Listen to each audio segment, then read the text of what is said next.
Hi everyone. Today we'll be covering up the second lecture for the Indian Contract Act. तो आज हम cover करेंगे type of contracts. So a very important topic, क्योंकि contracts कितने तरह के होंगे जब तक वो समझना नहीं आएगा तो ये सारी टर्म्स क्योंकि आगे बहुत यूज़फुल है, बार बार यूज़ होंगी, तो इन्हें समझना बहुत इंपॉर्टेंट है कि इनमें डिफरेंस क्या है. So will try to be very short. So contracts तीन तरीके से डिवाइडेड हैं. पहला है on the basis of validity या इन्फोर्सेबिलिटी, दूसरा है on the basis of formation and तीसरा है on the basis of performance. एक एक करके चलते हैं. On the basis of validity and enforceability, इसमें 5 तरह के कॉन्ट्रैक्ट्स होते हैं. सबसे पहला valid contract. Valid contract simply कहता है जो कि वैलिड है, मतलब वो बाइंडिंग होना चाहिए, इन्फोर्सेबल होना चाहिए, which is these two are very important things to be a contract, और उस सारे एसेंशियल्स जो भी कॉन्ट्रैक्ट में होते हैं वो पूरे होने चाहिए. बेसिक एग्जांपल, ए ने बी को बोला मुझे अपनी बाइक बेचनी है 50,000 में, बी ने बोला मैं ले लूंगा 50,000 में. बहुत क्लियर कॉन्ट्रैक्ट है, इट्स अ वैलिड कॉन्ट्रैक्ट. दूसरा है वॉइड. सो एक कॉन्ट्रैक्ट वॉइड कब होता है? When it ceases to be enforceable. एक कॉन्ट्रैक्ट का एक मेजर एसेंशियल है इन्फोर्सेबल होना, और अगर वो इन्फोर्सेबल होना ही बंद कर देगा, सीज मतलब एंड हो जाना, तो वो वॉइड हो जाएगा. जैसे किसी ने बोला कि मैं 10 तारीख को आपके लिए आके ये म्यूजिक परफॉर्म करूंगा और वो उससे पहले मर गया, तो वो कॉन्ट्रैक्ट ही वॉइड हो गया. तीसरा हुआ वॉइडेबल. वो वॉइड नहीं है बट कोई एक पार्टी उसको वॉइड कर सकती है. मतलब अगर एक कॉन्ट्रैक्ट में 2 पार्टी हैं, ए और बी, तो ए उसको वॉइड करना चाहे तो कर सकती है, बट बी के पास वो पार नहीं है. हम इसे आगे कवर करेंगे एग्जाम्पल्स में. बट पहले इसमें 3 तरह के रीजंस हो सकते हैं. एक है कॉन्सेंट नॉट फ्री. तो अगर ए ने बी को डरा धमका के उससे कोई सामान खरीद लिया, तो बी चाहे तो उस कॉन्ट्रैक्ट को वॉइड कर सकता है अगर वो रीजनेबल टाइम में वो चीज रेज कर दे कि मेरी कंसेंट फ्री नहीं थी. Other person prevents. इसका क्या है कि ए ने कॉन्ट्रैक्ट किया बी के साथ कि वो उसको एक प्रोडक्ट सप्लाई करेगा, लेकिन बी बार बार कोशिश कर रहा है कि ए ऐसा कर ही ना पाए. So again this is a contract voidable at the option of A. A चाहे तो इसको वॉइड कर सकता है क्योंकि बी उसको रोक रहा है बार बार. टाइम पे नहीं हुआ. ए ने बी को बोला मैं तुम्हें ये प्रोडक्ट सप्लाई करूंगा 3 तारीख तक, तो अगर वो 3 तारीख तक नहीं करता है तो बी के पास पावर है कि वो इसको वॉइडेबल कर सकता है. नहीं करे तो ठीक है, fine, it will remain as a contract, but वो चाहे तो वॉइड कर सकता है. इलीगल कॉन्ट्रैक्ट, सिंपल, जो लॉ मना करता है, डीलिंग इन ड्रग्स. अनएनफोर्सेबल, वो कॉन्ट्रैक्ट्स जो हैं तो बिल्कुल ठीक, लेकिन उसके अंदर कुछ टेक्निकल डिफेक्ट है जिसकी वजह से अब वो अनएनफोर्सेबल नहीं है.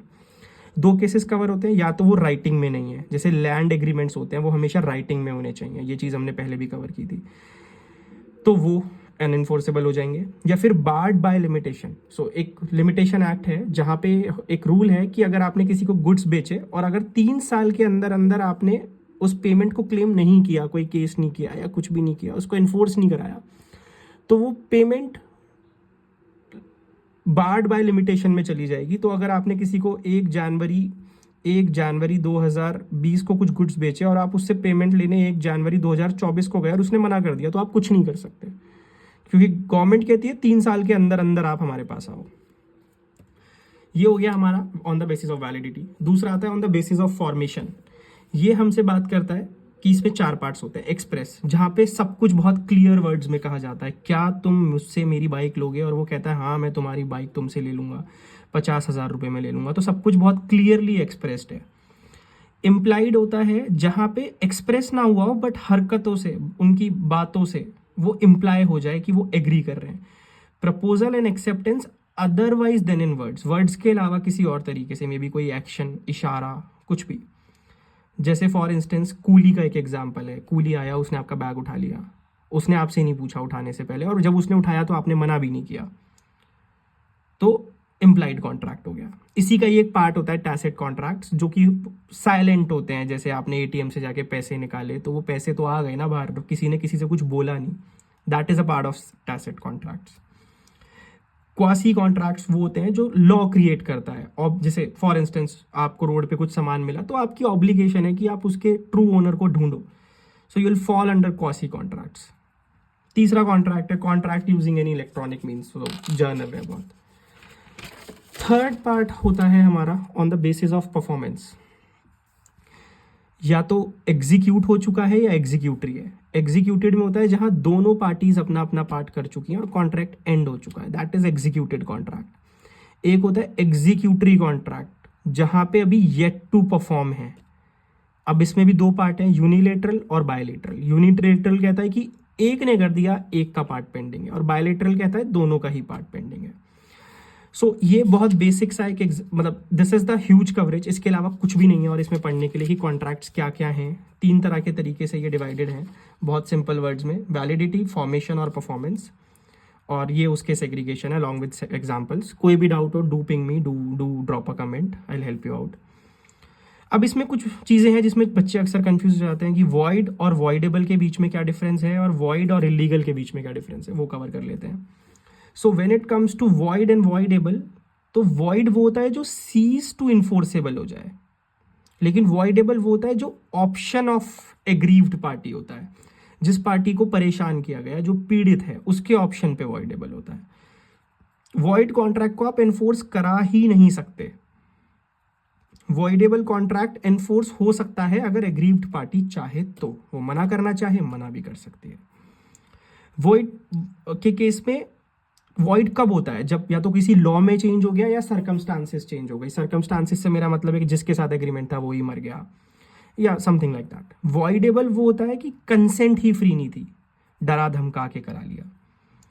वॉइड कॉन्ट्रैक्ट्स परफॉर्म ही नहीं करे जा सकते, बट वॉइडेबल कॉन्ट्रैक्ट्स अगर एग्रीव्ड पार्टी चाहे तो परफॉर्म हो सकते हैं और ना चाहे तो नहीं हो सकते। वॉइड के केस में कोई राइट नहीं होता आपके पास, बट वॉइडेबल के केस में आपके पास राइट होता है कि आप रिसाइंड कर दो, मना कर दो, but again in the reasonable time. ऐसा नहीं है कि आप आज वो चीज़ हो रही है और आप कल आ रहे हो मना करने, आपको रीजनेबल टाइम के अंदर ही मना करना है कि नहीं नहीं मेरे साथ गलत हुआ है, मैं इस कॉन्ट्रैक्ट का पार्ट नहीं बनना चाहता। तो ये वॉइड और वॉइडेबल में डिफरेंस है। उसके बाद डिफरेंसेस होते हैं वॉइड और इलीगल। सो जितने भी कॉन्ट्रैक्ट्स वॉइड होते हैं वो ज़रूरी नहीं है इलीगल हो, लेकिन जितने भी इलीगल कॉन्ट्रैक्ट्स हैं वो सब वॉइड होंगे। वॉइड कॉन्ट्रैक्ट्स फॉरबिडन नहीं होते, illegal contracts forbidden by law होते हैं, गवर्नमेंट मना कर दिया नहीं कर सकते आप। वॉइड कॉन्ट्रैक्ट के अंदर कोई पनिशमेंट नहीं है, इलीगल कॉन्ट्रैक्ट में पनिशमेंट भी मिलेगी। वॉइड कॉन्ट्रैक्ट के केस में अब एक एग्जांपल है कोलेटरल नॉट वॉइड, मतलब अगर एक ऐसा कॉन्ट्रैक्ट है जिसमें 2 पार्ट्स हैं, पहला पार्ट और दूसरा पार्ट, तो अगर उसका पहला पार्ट वॉइड हो गया है तो दूसरा पार्ट तभी भी वैलिड रहेगा। लेकिन इलीगल कॉन्ट्रैक्ट के बेसिस के केस में अगर आपके उस कॉन्ट्रैक्ट के 2 पार्ट है जिसमें से पहला इलीगल है और दूसरा नॉर्मल है जो कि लीगल है, आप कर सकते हो, वो भी इलीगल ही माना जाएगा, वो भी वॉइड ही माना जाएगा। So this is what the topic is. ये हाँ हमने बहुत हॉलिस्टिकली पूरा कवर किया है कि टाइप ऑफ कॉन्ट्रैक्ट्स क्या होते हैं। 3 तरह के बेसिस हैं, 2 तरह के उसमें डिफ्रेंसिएशन है जहाँ यूजुअली लोग कंफ्यूज होते हैं। So study hard. In case you have any doubt, do reach out to me, do comment, do share. Please, I mean, this will motivate me. So, share it with your friends and do subscribe. Thank you so much. Thank you. All the best.